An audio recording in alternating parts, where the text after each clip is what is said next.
Welcome to Lesson 2 of Section 2 of the BJCP Tasting Exam Preparation Course from the Brewers Anonymous Homebrew Club.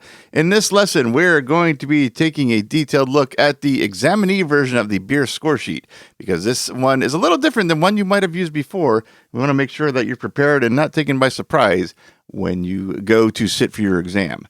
Now, we have looked at the score sheet in previous lessons. Some of these should be familiar to you by now, but we're going to build on all of that. And the idea of looking at it in such detail is, like I had just said, so you're not taken by surprise and you already know exactly what to expect when you go to sit for your exam. So in this lesson, we're going to look at these 5 components: the pre-exam fields, the exam beer and style fields, evaluation fields, descriptor fields, and style and equality matrix. So let's get started with the pre-exam fields.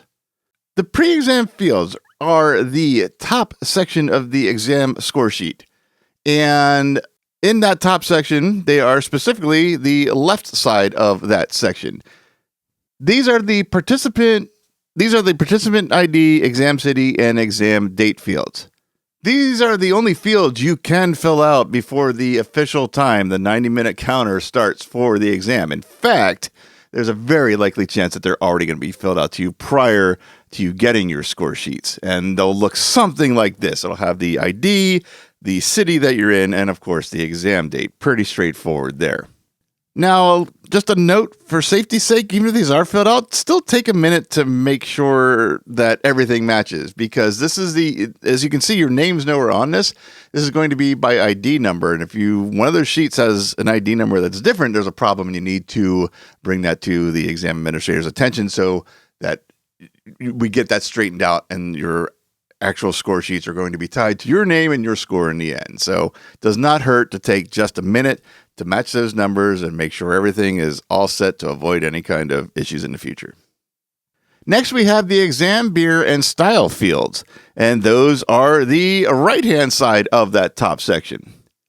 When you get these beers, the only spoken words that are going to be said once that 90-minute timer starts is which number beer this is and what style you're going to judge it. That is the only talking that'll be going on that entire 90 minutes, and it's going to come from the exam administrator. And when you get that information, you'll want to identify the score sheet that you're using with the appropriate number of what was just announced to the beer that you're going to be writing your evaluation for on this sheet. Clearly, you'll do that first. Then when the administrator declares the category of the beer that's going to be judged, they'll say the category number. And as you can guess, you want to write in the category number. In this case, as an example, category 7. And then the subcategory, we're going to use an example of 7B. So make sure you write those in as well.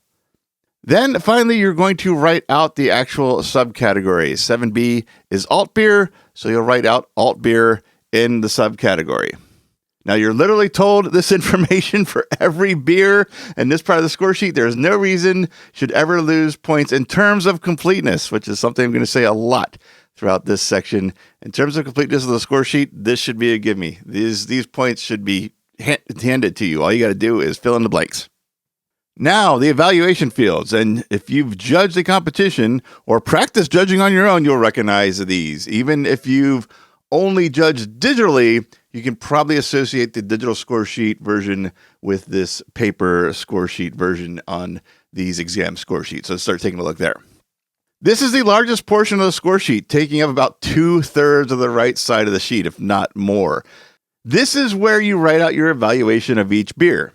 It starts by breaking down the aroma, not just the description of the aroma, but you're going to be writing your score as well. And I'm pointing that out because you don't want to forget that. That has happened because examinees get so wrapped up in the notes, you can accidentally overlook assigning a score, believe it or not. So make sure your score is filled out for each of these. And when there's no score, what is your sheet? It's incomplete. So that's our goal, is a complete score sheet. From aroma, we will have notes on appearance and the score of whatever out of 3 points that you score that beer.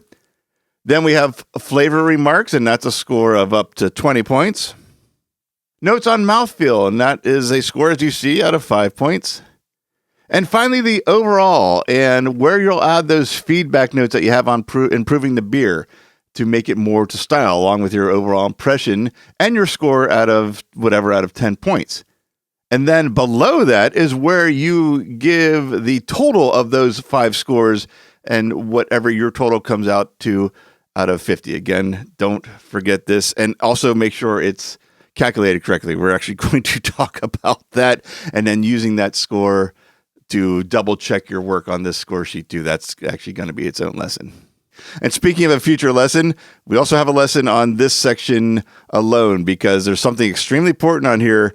You're probably you're obviously seeing it if you're looking at the screen, but maybe you're not seeing what I'm talking about until it's pointed out. And once you're pointed out, it's probably the best tool you'll have in your arsenal come exam day. So we're going to take a look at that in the next lesson. Now, on the other side of the sheet, we have the descriptor definitions, which is kind of funny because they don't actually have definitions in there, just the titles. If you've ever done a handwritten score sheet in a exam, these will have a sentence or two next to each of these descriptors telling you what they are so that you can make sure you're marking off the right thing. You don't have that in this, as you can see here. And that's because part of your exam is knowing exactly what off flavors are without the assistance. So if you undeniably are experiencing one of these descriptors, check the box. You can even go as far as notating if you are perceiving it as high, medium, or low. I haven't gotten a straight answer if that helps your score or not, but it's consensus. And this is only consensus, so keep this in mind. It's not an official statement. Consensus seems to be that it doesn't hurt your score. So do what you're most comfortable with. I can't really tell you which way to go on that. That's going to be beneficial to you or detrimental for that matter. And along those lines, you can also note if it's appropriate for style. Like if you have a very strong barley wine, you can check off alcoholic and write okay for style if you want to. Again, can't guarantee what that's going to do to your score. The important thing is, what I'm trying to say is if you undeniably pick up one of these characteristics, there's no question in your mind that you're picking up one of these descriptors. At the very least, check the box.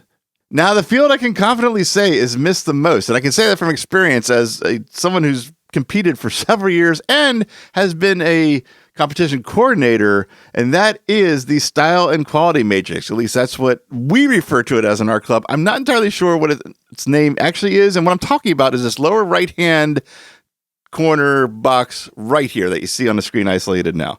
This is a relatively simple area. It's 3 subjects with 3 levels between 2 descriptors. Now, I will say I do question the relevance of this compared to the evaluation and score areas, but my opinion doesn't matter in this case because you have to fill this out to make sure you have a complete score sheet. This is where completeness tends to fall down for a lot of people. They miss this box. In this section, you're going to rate the beer in style accuracy from a scale of classic example to not to style. You're also going to judge it on technical merit from a scale of flawless to significant flaws, and you're going to judge its intangibles from wonderful to lifeless. Do not miss this. This is where the points get lost most when it comes to those 20 points of completeness. Filling this out, again, it's right in front of you. All you got to do is fill in the blanks, and that'll help your points. And that's it for the breakdown of the score sheet. Hopefully, none of this will take you by surprise come exam day. Up next, we're going to take a look at one last part of the score sheet. Like I hinted at a few slides ago, if you follow it, it's going to be the best tool you're going to have in front of you, considering you're not allowed to have anything. Having this is going to be a huge help in your exam. So I'll stop building up to it and just get into it in the next lesson. I'll see you in lesson 3.